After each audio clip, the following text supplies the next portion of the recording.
தமிழகத்தில் நடைபெறவுள்ள 2026 சட்டமன்ற தேர்தலை முன்னிட்டு புரட்சிகர இளைஞர் முன்னணியின் திருப்பூர் மாவட்ட குழு சார்பில் இன்று முக்கிய ஆலோசனைக் கூட்டம் நடைபெற்றது. இதனைத் தொடர்ந்து செய்தியாளர்களிடம் பேசிய திருப்பூர் புறநகர் செயலாளர் கவி, இந்த தேர்தலிலே திமுகவுக்கு மாற்று, ஆளுங்கட்சிக்கு மாற்று, புதிய மாற்று நாங்கள் தான் என்று தமிழக வெற்றி கழகம் விஜய் அவர்களும் யாருடைய கூட்டணியும் இல்லை, தனித்து மக்களை நம்பி என்று சீமான் அவர்களும் சொல்லிக் கொண்டிருக்கிறார்கள்.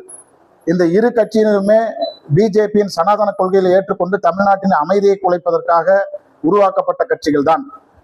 அதிமுகவுக்கு மாற்று எதிர்ப்பாக விழுக்கூடிய வாக்குகளை திமுகவுக்கு போய் சேராமல் தடுக்கின்ற வகையிலே தான் இந்த கட்சிகள் செயல்படுகின்றன ஒழிய இவர்களுக்கென்று புதிய கொள்கையோ புதிய லட்சியங்களோ ஏதுமே இல்லை என்பதை இந்த நேரத்தில் நாங்கள் பதிவு செய்ய விரும்புகிறோம். ஆகவே தமிழ்நாட்டிலே போட்டி என்பது இருமுனை போட்டி தான். சனாதன பிஜேபி கூட்டணிக்கும் திமுக தலைமையிலான கூட்டணிக்கும் தான் போட்டி.